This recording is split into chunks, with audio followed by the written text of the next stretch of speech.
بسم اللہ الرحمن الرحیم۔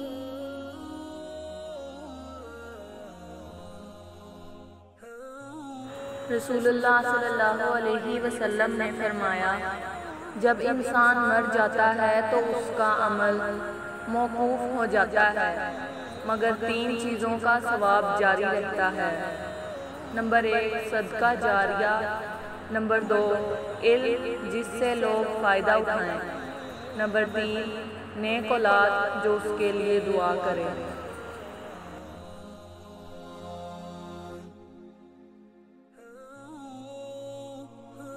فرمان مصطفیٰ صلی اللہ علیہ وسلم، آدمی کے لیے اتنا شر بہت ہے کہ وہ اپنے مسلمان بھائی کو حقیر جانے۔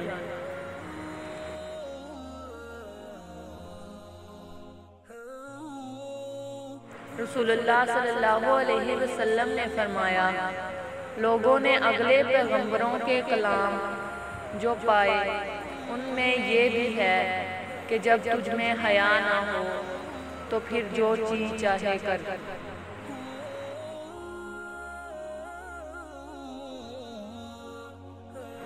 حدیث نبی صلی اللہ علیہ وسلم، بے شک قیامت کے دن درجہ اور مرتبہ کے لحاظ سے سب سے برا وہ آدمی ہوگا جس کے شر سے بچنے کے لیے لوگ اس سے کنارہ کشی کر لیں۔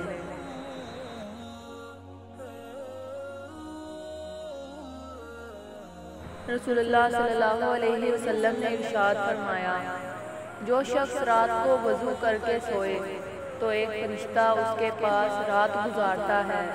جب وہ شخص اٹھتا ہے تو وہ فرشتہ کہتا ہے، اے اللہ اپنے فلاں بندے کی مغفرت فرما کیونکہ وہ وضو کر کے سویا ہے۔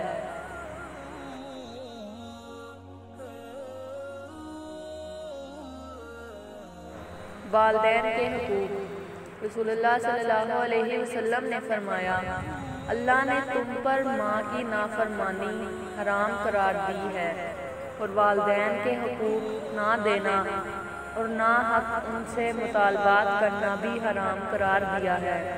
لڑکیوں کو زندہ دفن کرنا بھی حرام قرار دیا ہے اور فضول باتیں، کثرت سوال اور مال کی بربادی کو بھی ناپسند کیا ہے۔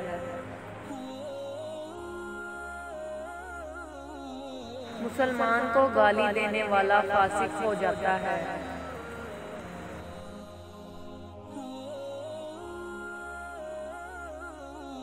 قبولیت کا یقین رکھو۔ نبی کریم صلی اللہ علیہ وسلم نے ارشاد فرمایا، تم اللہ تعالیٰ سے ایسی حالت میں دعا کیا کرو کہ تم قبولیت کا یقین رکھا کرو، اور یہ جان رکھو کہ اللہ تعالیٰ غفلت سے بھرے دل سے دعا قبول نہیں کرتا۔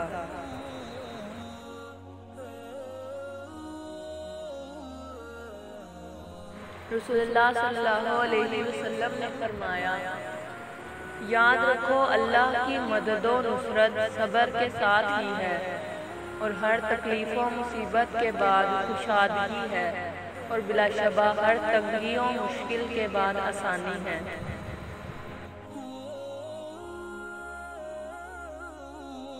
نبی کریم صلی اللہ علیہ وسلم کا فرمان۔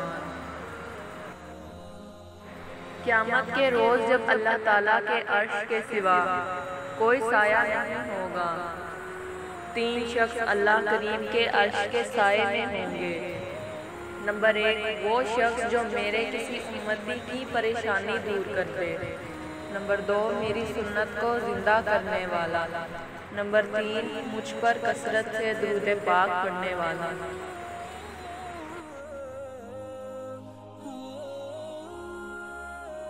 رسول اللہ صلی اللہ علیہ وسلم نے ارشاد فرمایا، جس شخص نے لوگوں کو ناراض کر کے اللہ کو راضی کیا، اللہ تعالیٰ لوگوں سے اس کے لیے کافی ہو جائے گا، اور جس شخص نے لوگوں کو راضی کر کے اللہ کو ناراض کیا، اللہ تعالیٰ اسے لوگوں کے سپرد کر دے گا۔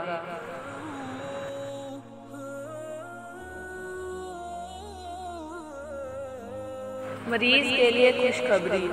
رسول اللہ صلی اللہ علیہ وسلم نے فرمایا، جب کوئی بندہ بیمار ہوتا ہے یا وہ سفر میں جاتا ہے تو اس کے وہ تمام عمل لکھ دیے جاتے ہیں جو وہ حالت قیام اور تندرستی میں کرتا تھا۔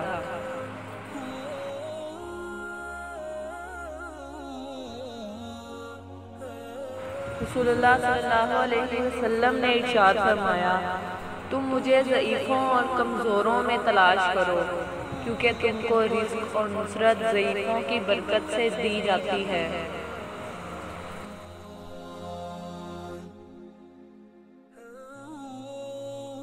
رسول اللہ صلی اللہ علیہ وسلم نے فرمایا، بیوہ اور مسکینوں کی ضرورت پوری کرنے والا اللہ کے راستے کے مجاہد کی طرح یا تو دن میں روزہ رکھنے والے اور رات بھر نماز پڑھنے والے کی طرح ہے۔